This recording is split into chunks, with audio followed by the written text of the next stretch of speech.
This. You dumb. That's not a hunt. It just scared the piss out of me again. Again?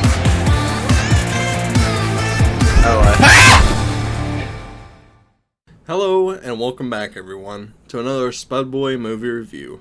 Today I will be going over 3 movies as I have taken a little bit of a movie hiatus in recent weeks for several reasons. A little update there. I feel that it would be better for me and the channel if I took more time to develop each video, put some more quality time into it. I want to go more in depth into each movie that I make a video on, and I also want to do different series and whatnot with the channel. So I feel like moving forward, what I want to do is take a little bit longer to actually develop the videos, because what I've been doing as of recent is I'll make a script or I'll just talk to the camera and that'll essentially be it. I'll do a little bit of editing, but for the most part there's not a whole lot of work being put into it, a whole lot of quality putting into it even. And I really want to go and actually put some effort into each movie that I talk about, because I feel like each video should be almost a defining statement on the movie that I am talking about. And I don't feel like I've done that with the movies that I've already released videos on. So moving forward, I want to make videos with higher quality and put more time into them. So it'll probably take a lot longer for me to actually release videos on each movie and actually make movie reviews, but I think the channel will be better off for it, and I think everyone who watches the videos will probably walk away knowing more about how I feel and about the movie. And that's just my little update for you. Today I'm going to be talking about Everything Everywhere All at Once, the unbearable weight of massive talent, and Doctor Strange in the Multiverse of Madness. And if you're only here for a quick little review, because I don't want to waste anyone's time and I just want to really talk about it, I'm not interested in making a full-blown review and playing the YouTube game, so I'll just let you know right off the bat. The first movie, Everything Everywhere All at Once, is amazing. The unbearable weight of massive talent is just alright. And Doctor Strange in the Multiverse of Madness is good. But with that being said, let's get into the first movie. And if you like the rest of this video, please leave a like, consider subscribing, as I really do appreciate it. Let me know your thoughts down below. Let's get into it. Every rejection, every disappointment has led you here to this moment. Don't let anything distract you from it.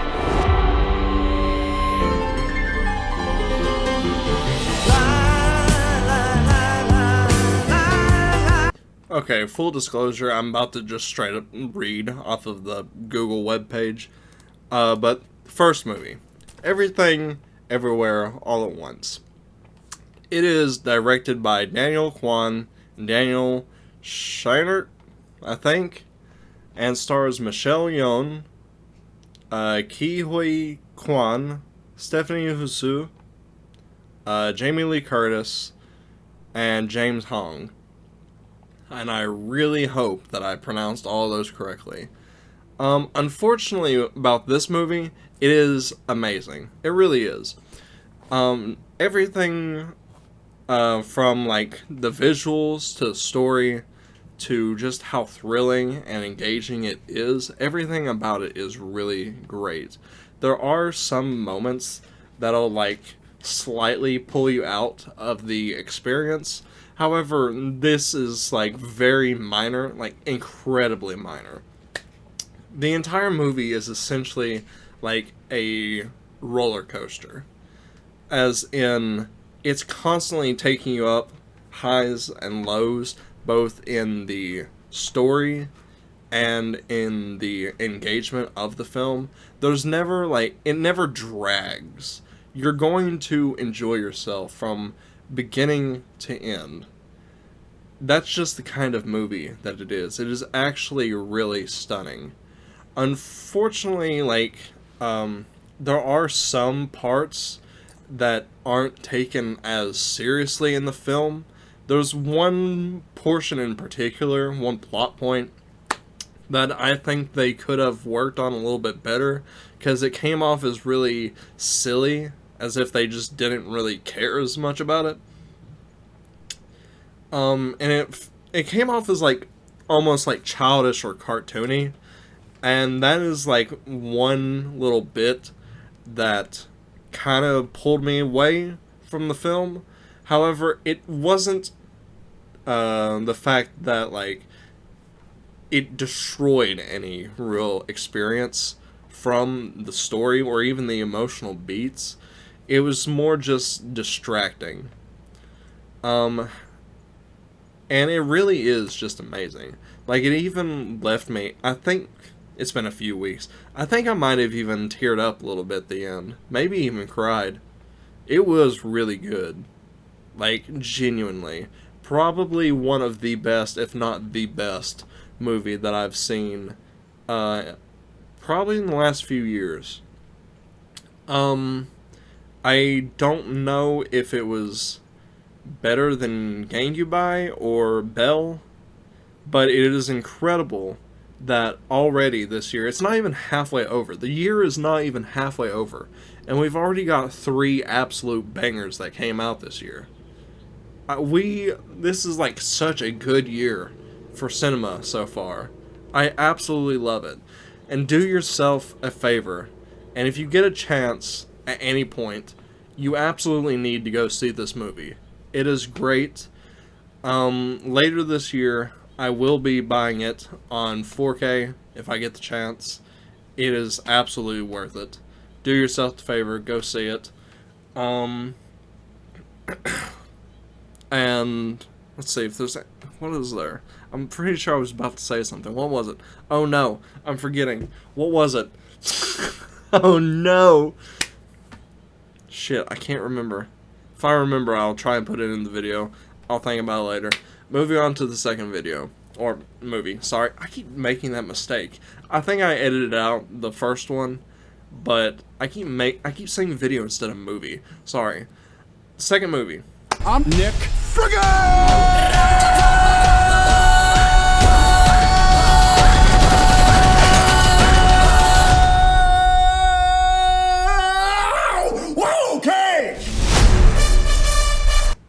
The Unbearable Weight of Massive Talent. This movie, I actually took a bunch of notes for. I have not read them since I saw the movie, but I do remember that the movie itself was really just alright. The problem with it mostly being that it is a comedy, but it wasn't particularly funny. And apparently the third act is really sloppy. I have that written down. The problem that I remember the most about it is the fact that it's not particularly funny. There were some good laughs in it, but I wasn't like laughing throughout the entire film. And for a comedy, that's really not good.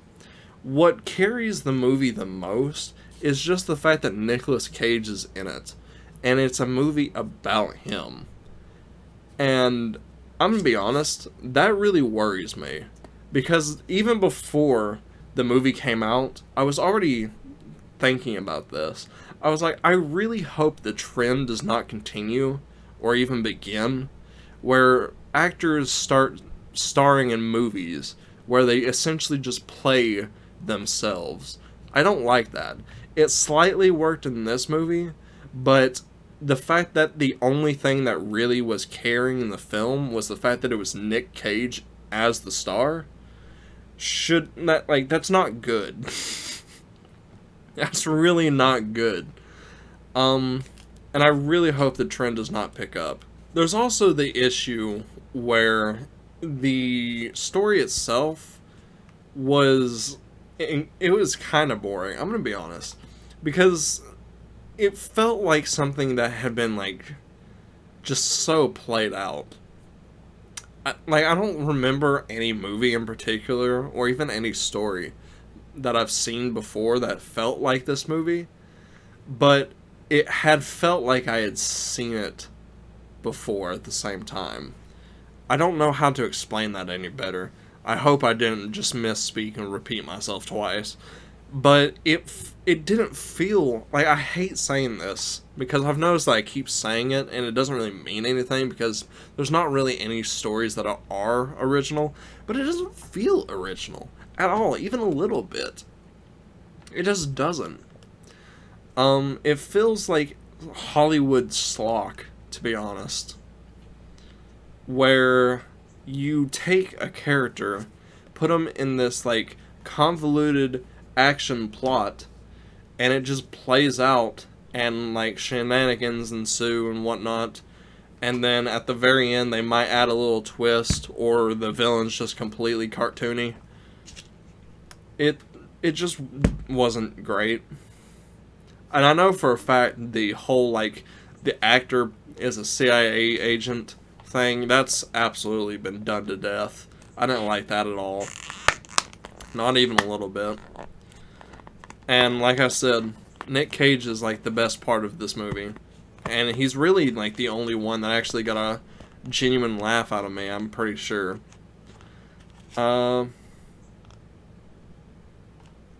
That's about it.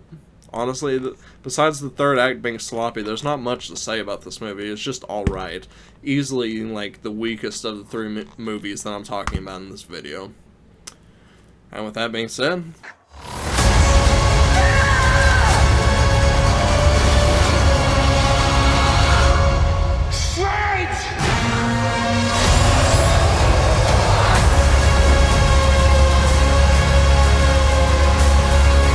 I literally just came out of the theater. Not even an hour ago. That's how recent it was. This movie is pretty good. It's not, I don't think it's great, because there are some things holding it back, but it was good. I enjoyed myself from beginning to end. It was a pleasurable experience. What I didn't like about the movie itself is just how much you actually had to watch other properties in order to understand this movie at all. Because I'm pretty sure you have to watch WandaVision. You absolutely have to watch Endgame, Doctor Strange, the first Doctor Strange. But you absolutely need to watch the first Doctor Strange if you're going to watch this one. Like, don't be silly. And I think there was like one or two other ones, but I can't remember what they were. And there's just so much crap going on coming from other properties. It was really jarring just to see it all. But that's not to say the story itself doesn't work or anything. I did enjoy the story. The story was probably the best part about the movie. And that being said, like, how do I want to put this? That being said, the acting was fine. It was, like, no different from any of the other movies. Like, they all play their characters pretty well. Marvel has a tried and true method. They do what they do best. The part where I had a problem with, like, the plot itself is how they kept throwing in things like the love stories and the theme. They kept throwing in themes. That was the word I was looking for. They kept throwing in themes of like love, happiness, blah blah blah. Basically, if you've seen WandaVision, you know what happens. But she becomes the fucking villain again. That's not really a spoiler. You find out very quickly in the movie. That being said, if I'm probably about to completely spoil something, and if I do, I'm sorry. You're warned. But yeah, Wanda is once again the villain. And she absolutely learned nothing from her little one season show. I don't know where the White Vision went. He completely did not make an appearance in this movie. It would have been nice to see him show up. Sam Raimi, though. I want to touch on this before I go any further. Sam Raimi did a great job. They made this movie into clearly a horror movie. However, it wasn't scary. It wasn't like piss your pants or anything like that. It was just like creepy and really jarring to watch, because Marvel movies are all like PG-13, and this one felt like it wanted to be almost a rated R movie, except again, it's still a Marvel movie. They're not cussing and whatnot, but like this one was clearly the most violent of all the Marvel movies. It really wanted to make a statement here. There was actually a lot of blood for this movie. Like, holy crap. I don't know why they put so much blood. Like, the first fight scene has an eyeball that pops out. And you get to see the whole thing. They stab the eyeball and rip it out. You get to see the whole thing. It was crazy. Sam Raimi did a great job. They knew what they wanted, and they got it. Holy crap. Absolutely. Like, that was great.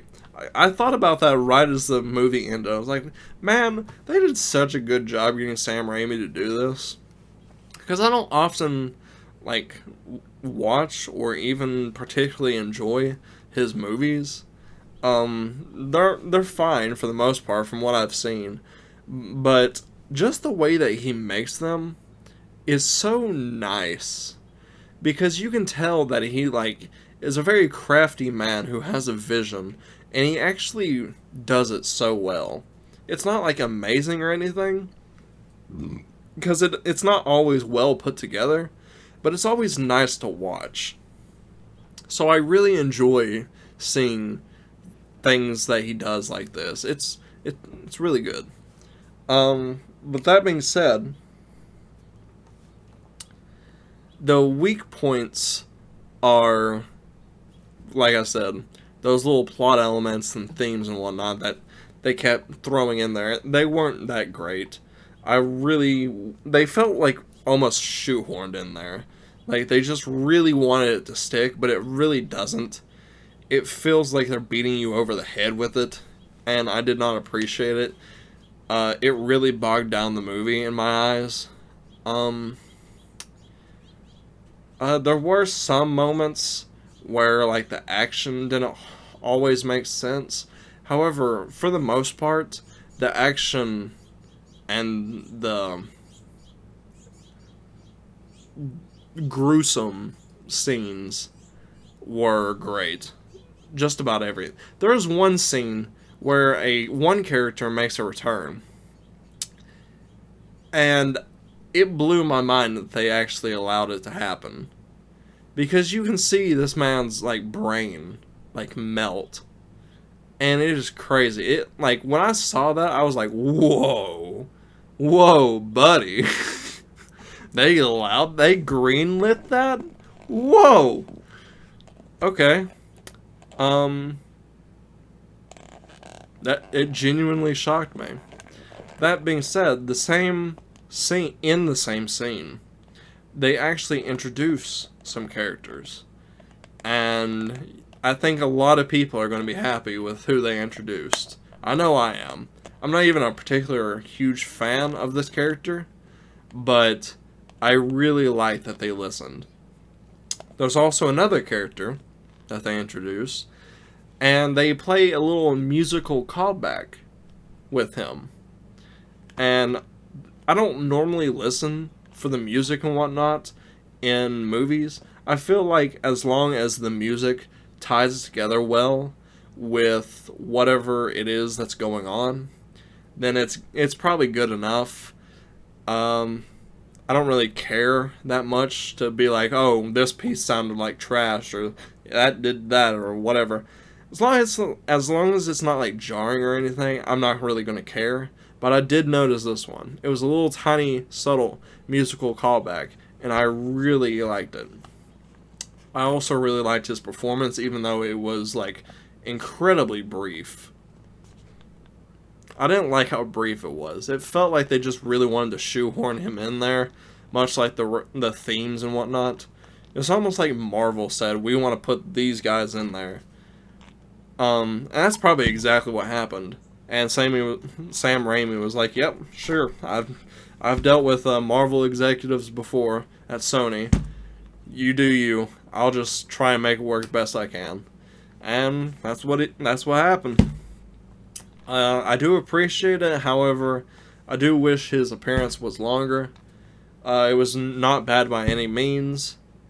I don't think anything was particularly bad. This was a good movie. It's just the fact that there were some like portions that really like bogged it down. Mostly the themes. There was also one character that plays a huge role in the film, and I did not understand her powers or anything. Like, it really confused the crap out of me, if I'm being totally honest. And I don't know why. I don't know why they made certain decisions. I don't want to spoil anything, truly, but just know that I don't understand. Although it didn't play as much of a huge role as like the plot elements did, it did like bring it down a little bit in my eyes. And that's about all I really want to say about Doctor Strange. I might have some more to say later. The rating for the movie might even change later. But right now, that's about all I want to say. The movie is good. It wasn't great. It wasn't amazing. Also wasn't bad. It was good. I liked it. You're probably going to like it. I sat down. I was pretty much glued to my chair the entire time. It was a good movie. If you're a fan of Doctor Strange or the MCU, you're probably going to like it. If you aren't a fan, I don't think this is going to make you a fan. So I don't know if I would go see it then. But you do you. I hope you all enjoyed, and I will catch you next time, hopefully in a different kind of video, because that's kind of what I want to do going forward. But I'll see you. Goodbye. Hey there. Thank you so much for watching. I really do appreciate it. And if you enjoyed the video, go ahead and leave a comment down below and let me know. If you really enjoyed the video, please consider subscribing, as it really helps me out. I hope you have a great rest of your day, and I will see you later. Goodbye.